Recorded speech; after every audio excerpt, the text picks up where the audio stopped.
حجي دا یو ورور سوال کړی دی او دا سوال زمانه دوه درې پیرې مخکې شوی او موږ یې ښه تفصیلي جواب ورکړی هغه دا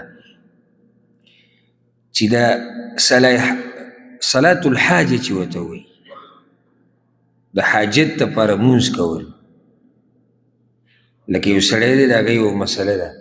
غواړي چې یو کار د الله رب العزت د هغه وکړي د هغې دپاره مونځ کول داسې شتي په شریعت کې څه صلاة الحاجه اول خو دا خبره یاده کوي دوه رکعته مونځ کول د حاجت د پوره کولو دپاره چې الله زما د حاجت پوره کړي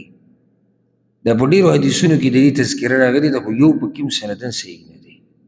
او دا مسله یادول پکار دي لکه امام ترمذي یو روایت راوړی دی پای کې دا دي چې من کانت له الی الله حاجه د چا چې یو حاجت او هغه حاجت دی چې الله یې پوره کړي او الی احد من بني آدم یا به بني آدمو کې د چا سره څه کار چې هغه وشي فلیتوضا نو دی د اودس چاردام وکړي او ښه اودس چاردام دې وکړي بیا دې دوه رکعته مونځ وکړي او په الله به ثنا ووایي حمد به ووایي په رسول وسلم به درود ووایي بیا به یې کې یو دعا ذکر شوې ده لا اله الا الله الحلیم الکریم سبحان الله رب العرش العظیم الحمد لله رب العالمين أسألك موجبات رحمتك وعزائم مغفرتك والغنيمة من كل بر والسلامة من كل إثم لا تدع لي ذنبا إلا غفرت ولا هما إلا فرجت ولا حاجة هي لك رضا إلا قضيتها يا أرحم الراحمين وده دعاء بوغوالي سندن دا روايت كمزوري دي كي يوراوي دي چه دا غنم دي فائد ابن عبد الرحمن دا غد لا سند كمزوري نو صلاة الحاجه چې څومره روایتونه کې راغلي د خاص پکې ذکر شوی د هغه روایتونه سندن کمزوري خو قرآن کې یو آیت ته الله وایي واستعینوا بالصبر والصلاة د الله نه مرسته وغواړئ په مونځ کولو سره او په صبر کولو سره او یو حدیث ته امام ابو داود راوړی تاسو ته معلومي کان النبي صلی الله علیه وسلم اذا حزبه امر صلى رسول وسلم ته چې به یو مشکل راغی یو مسله به ورته راپېښه شوه نو څه چل به یې کوو مونځ به یې کوو اوس د دې نه موږ دا فایده راویستی شو ګوره که تا ته څه حاجت راپېښ شو غواړې چې الله رب العزت ستا یو مسله حل کړي یا انسانانو سره ستا څه مشکل لاغ او ته وایې چې دا مسله حل شي الله یې اسانه کړي په داسې ټیم کې مونځ کول د دې لپاره چې الله راته دا مسله اسانه کړي دا ثابت دي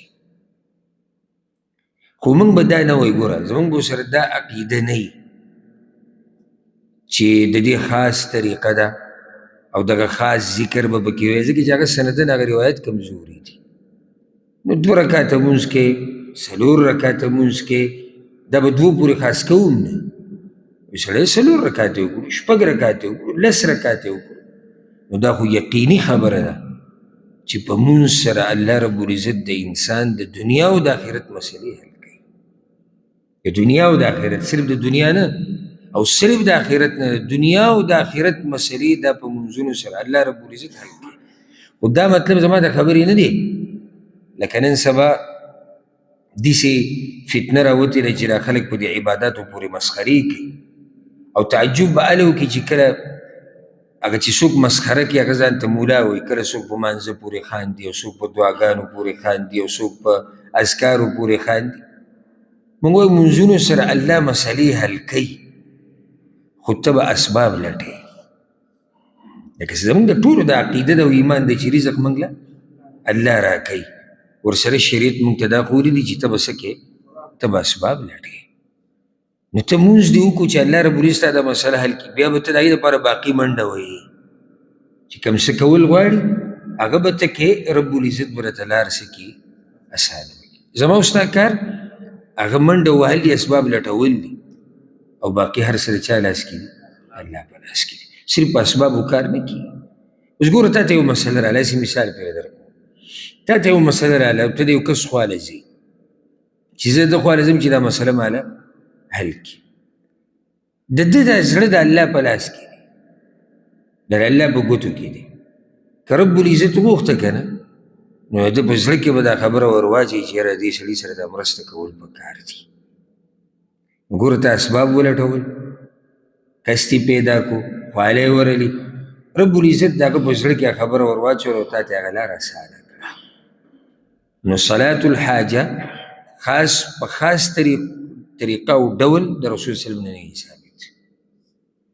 چې یاره 2 رکعاته به کې، دا ټیم به یې کې، دا صورت به پکې وي، دا ذکر به پکې وي، داسې د رسول صلی الله علیه وسلم نه دی ثابت. او که څوک لمونځ کوي او په منځه کې بیا الله ته فریاد کوي، دعا، الله اکبر، د دعاګانې غوښته، نو هسې انسان ته څه مسله راشي دی به د الله نه دعا وغواړي، خو چې بیا په منځه کې وغواړي، لکه حدیث کې راځي اقرب ما یکون العبد من ربه وهو ساجد. بنده الله ته کله ډېر نږدې چې کله دی په سجده کې، نو فاکثروا الدعاء، په سجده کې رسول صلی الله علیه وسلم دعاګانې ډېرې غواړي. کله ته لمونځ کې وبای کې د سجده ولګوله، الله تعالی خپل حاجت بیان کا، فریاد وکړه، خپل عاجزي الله تعالی ښکاره کړه، رب العزت به ستا دا مسله دا به حل کړي. پوه به شوې که نه؟